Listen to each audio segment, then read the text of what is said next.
बिस्मिल्लाहिर्रहमानिर्रहीम अस्सलाम वालेकुम। आज मैं आपके लिए बहुत ही ज़बरदस्त बर्फ़ी की रेसिपी लेकर आई हूँ। बर्फ़ी के नाम से ऐसे लगता है कि जैसे आपको बहुत ही मेहनत करनी पड़ेगी, दूध को पकाना पड़ेगा और खोया बनाएंगे और फिर बर्फ़ी तैयार करेंगे।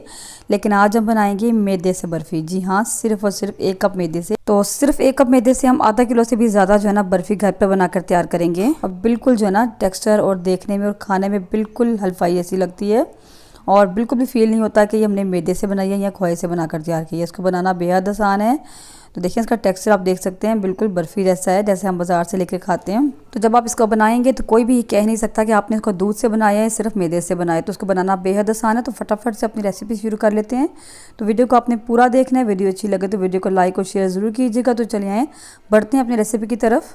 तो मज़ेदार से और झटपट बनने वाली मैदे की बर्फ़ी बनाने के लिए यहाँ पर मैंने एक पैन ले लिया है। इसमें डालेंगे 3 खाने के चम्मच घी। मैं यहाँ पर देसी घी इस्तेमाल कर रही हूँ, आप चाहें तो डालडा भी इस्तेमाल कर सकते हैं, कोई फ़र्क नहीं पड़ता। इसको मेल्ट होने देंगे। जैसे ही घी मेल्ट होगा तो इसमें शामिल करेंगे 1 कप मैदा। मैदे को मैंने पहले छान लिया था अच्छे तरीके से, तो मैदे को आपने छान कर इस्तेमाल करना है। और इसको हम कर लेंगे रोस्ट, यानी भून लेंगे हम इसको। बिल्कुल लो टू मीडियम फ्लेम पर हम इसको रोस्ट कर लेंगे और साथ साथ इस तरीके से दबाते रहेंगे ताकि कोई गुठलियाँ इसमें ना बनने पाएँ। तो इसको इस तरह हम मुसलसल हिलाते हुए और दबाते हुए हम इसको रोस्ट कर लेंगे। और हमने इसको बहुत ज़्यादा ब्राउन नहीं करना, और बस हमने इसको इतना भूनना है कि इसमें से बहुत अच्छी खुशबू आना शुरू हो जाए और बिल्कुल हल्का सा ब्राउन हो जाए, जैसे खोए का कलर होता है ना। तो देखें इस कलर में आ चुका है, बहुत अच्छी सी खुशबू इसमें से आ रही है। इससे ज़्यादा हम इसको जो है ब्राउन नहीं करेंगे। फ्लेम को यहाँ ऑफ कर देंगे और यहाँ मैं इसमें डालूंगी 3 खाने के चम्मच मिल्क पाउडर। ये ऑप्शनल है, अगर आप ना डालना चाहें तो मत डालें, लेकिन इससे जो है ना बिल्कुल बर्फ़ी का असल टेस्ट आता है। तो ये मिल्क पाउडर कोई सा भी यूज़ कर सकते हैं। और जो है साशे पैक आजकल मिल जाते हैं, उसमें से 3 खाने के चम्मच आराम से निकल आते हैं। तो 1 साशे पैक आप इस्तेमाल कर सकते हैं। तो फ्लेम को यहाँ पर हमने बंद ही रखना है और उसको हमने जो है 1-2 मिनट तक ऐसे ही हिलाते रहना है, क्योंकि पैन जो है ना काफ़ी देर तक गर्म रहता है। तो अगर हम इसको हिलाना छोड़ देंगे तो क्या होगा, ये नीचे से जो है ना ज़्यादा ब्राउन हो जाएगा। ठीक है, तो हम इसको 1-2 मिनट तक हिलाते रहेंगे ताकि नॉर्मल टेम्परेचर पर आ जाए। और उसके बाद क्या करेंगे, यहाँ पर इसका शीरा तैयार कर लेते हैं। तो उसके लिए मैंने पैन को चूल्हे पर रख लिया है। इसमें डालेंगे 1 कप चीनी और आधा कप पानी। ठीक है, तो चीनी जो है 1 कप बिल्कुल ठीक है। जितना हम मैदा लेते हैं उतनी हम चीनी लेते हैं। तो यहाँ पर जो है फ्लेम को मैंने ऑन कर दिया है और इसको मुसलसल हिलाते हुए चीनी को हम मेल्ट कर लेंगे। तो जैसे ही चीनी मेल्ट होगी तो देखिए चीनी मेल्ट हो गई है, बॉइलिंग स्टार्ट हो चुकी है। इसको हमने पकाना है। और हमने यहाँ पर शीरा कितना तैयार करना है कि एक तार से पहले का जो शीरा होता है ना, कि तार बनते बनते टूट जाती है, उस तरह का हमें शीरा चाहिए। ठीक है, तो हम इसको पकाते रहेंगे और जब उस कंडीशन में आ जाएगा जैसा हमें चाहिए तो हम फ्लेम को ऑफ़ कर देंगे। तो देखिए अब यहाँ पर शीरा हमारा पक रहा है और उसको पकते हुए 7-8 मिनट हो चुके हैं। इसको हम चेक कर लेते हैं। तो देखें, ये देखिए मैं आपको दिखाती हूँ, ये इसकी कंसिस्टेंसी देखिए, एक तार बनती है तो ये टूट जाती है। बस हमें ऐसी ही कंसिस्टेंसी चाहिए इसकी। जब इस कंडीशन में आ जाएगा तो फ्लेम को हम कर देंगे ऑफ़। हमने एक तार बनने से पहले इसको बंद कर देना है। और यहाँ पर जो मैंने मैदा का मिक्सर हमने भुना था, इसमें हम इस शीरे को डाल देंगे। ठीक है, और डालकर इसको अच्छे से मिक्स कर लेंगे। याद रहे कि यहाँ पर चूल्हा हमारा बंद है, अभी हमने चूल्हे को ऑन नहीं किया। और इसको हम अच्छे से मिक्स करते रहेंगे, साथ साथ दबाते रहेंगे ताकि जो है इसमें गुठलियाँ ना बनने पाएँ। जो अगर गुठलियाँ बनी हैं तो वो अच्छे से निकल जाएँ। इसको मैश करते रहेंगे, दबाते रहेंगे और इसको हम मिक्स करते रहेंगे। तो आहिस्ता आहिस्ता आप देखेंगे मिक्स करते करते गाढ़ा होना शुरू हो जाएगा।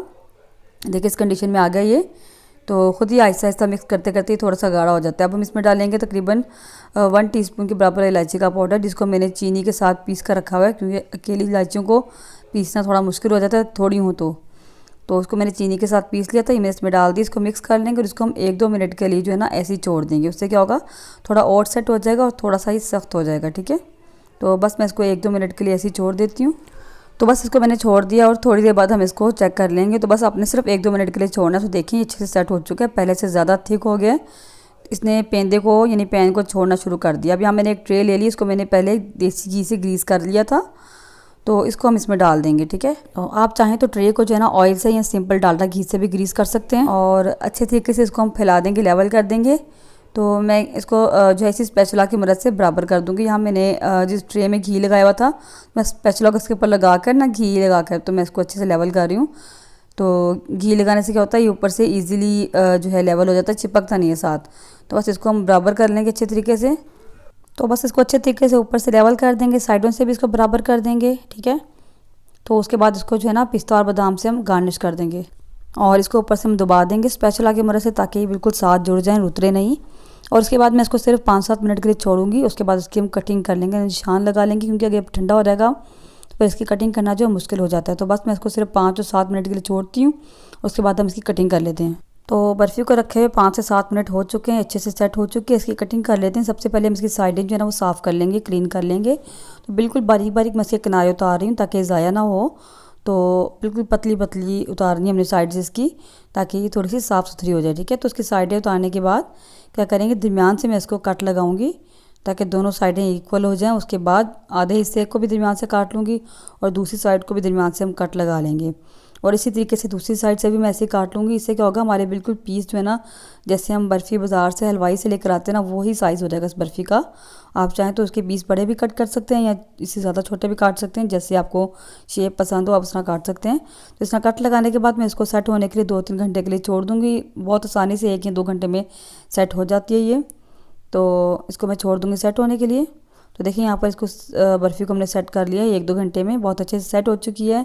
और देखिए बिल्कुल सख्त हो चुकी है। इसकी आप लुक चेक करें, ऊपर से बिल्कुल जो बाज़ार की सही ओरिजिनल बर्फ़ी होती है ना, जो हम खोए की बर्फ़ी खाते हैं, बिल्कुल वही टेक्सचर वही टेस्ट था इसका। तो मैं इस तरीके से छुरी से दोबारा से जो मैं निशान लगाए थे उनके ऊपर दोबारा से मैं छुरी फेर लूँगी और ईज़िली जो है तमाम पीस अलग हो गए। और देखिए नीचे ट्रे से बहुत ईज़िली निकल आई है ये। तो देखिए इसकी लुक चेक करें, माशाल्लाह कितनी ज़बरदस्त लुक आई है ऊपर से। बिल्कुल असल जो बर्फ़ी हम खाते थे ना अपने बचपन में भी और अब भी खाते हैं, बहुत कम मिलती है ऐसी बर्फ़ी। इसका टेस्ट बिल्कुल वैसा था, बिल्कुल इसको खाकर लगता ही नहीं कि जो है ना हमने मैदे से बनाई है। उसका टेक्सचर आप चेक करें तो कितना, देखें बिल्कुल वही टेक्सचर है बर्फ़ी का इसका।